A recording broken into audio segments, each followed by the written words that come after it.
اللہ کسی قوم کو ذلیل اور رسوا نہیں کرتا جب تک وہ اللہ کے حکموں کا انکار نہیں کرتی۔ قومیں رسوا اور ذلیل تب ہوتی ہیں جب اللہ کے حکام سے رخ پھیریں اور اعراض کریں، پھر قوموں کو پیس کے رکھ دیا جاتا ہے۔ ماضی کے اندر جو قوموں کو عذاب دیے گئے تھے وہ حصی تھے، اور حضور علیہ الصلوۃ والسلام کے بعد جو عذاب آتے ہیں وہ حصی نہیں ہیں، وہ مانوی ہیں۔ ماضی کے اندر جو قوموں کو عذاب دیے گئے، ان پہ پتھر اترے، ان کے اوپر چوہوں کا عذاب آیا، ان کے اوپر مینڈکوں کے عذاب آئے، طوفان آئے، ڈبو دیے گئے، ان کی شکلیں مسخ کر دی گئی، خنزیر اور بندر بنا دیا گیا، مختلف صورتوں میں تبدیل کر دیا گیا۔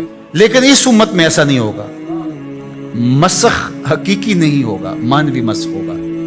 مطلب کیا کہ حقیقی مسخ تو یہ ہے چہرے بدل جائیں، مانوی مسخ ہے چہرے نہ بدل جائیں، سوچ غلط ہو جائے۔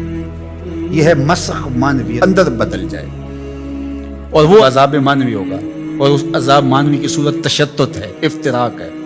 قومیں جب افتراق میں مبتلا ہوتی ہیں تو یہ اللہ تعالیٰ جل شانہ کی ناراضگی کا روپ ہوتا ہے۔ اللہ تعالیٰ جل شانہ جب کسی سے ناراض ہو جاتا ہے تو ایک تو اس قوم سے، سورہ یاسین کا ابتدائیہ دیکھیے، جب حبیب النجار نے آ کے ان دو فرستادگان کے لیے کہا تھا کہ یہ اللہ کے فرستادہ ہیں اور تم سے مانگتے کچھ نہیں، اور تم ان کو قتل کے درپے ہو گئے ہو، لیکن انہوں نے حبیب نجار کو بھی دھر لیا، اور پھر نتیجہ کیا ہوا کہ ان کو بھی شہید کر دیا، اور جو فرستادگان الہی آئے تھے، پیغمبر آئے تھے، ان کو بھی شہید کر دیا۔ اور سورہ یاسین میں وہ سارا واقعہ موجود ہے، اور وہاں پڑھیے اللہ نے جو ان کے اوپر عذاب نازل کیا۔ ایک تو وہ چیخ تھی جس نے ان کو آ لیا، اور پھر وہ جو ہے وہ اپنے گھروں میں گرے پڑے ہو گئے، اور دوسرا جو عذاب اللہ تعالیٰ نے دیا اس قوم کو، اللہ تعالیٰ نے فرمایا پھر ہم نے ان کی طرف کوئی ہادی بھیجا نہیں۔ ذرا غور کیجئے، یہ باریک عذاب ہے، یہ مانوی عذاب ہے۔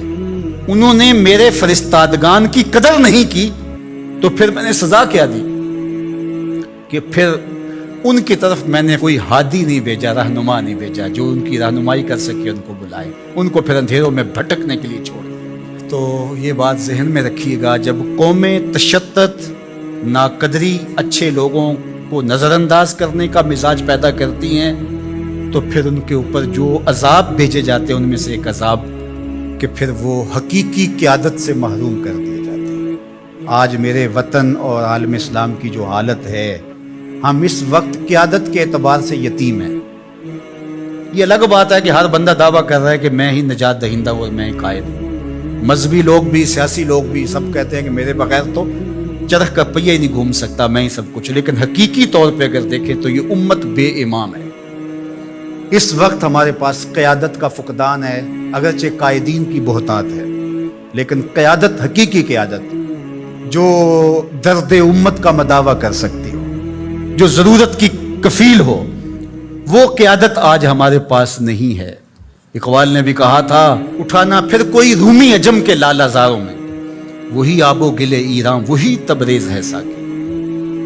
اور دوسرے مقام پہ یہاں کے حالات کا، چمن میں رخت گل شبنم سے تر ہے، سمن ہے، سبزہ ہے، باد سحر ہے، مگر ہنگامہ ہو سکتا نہیں گرم، یہاں کا لالا بے سوز جگر ہے۔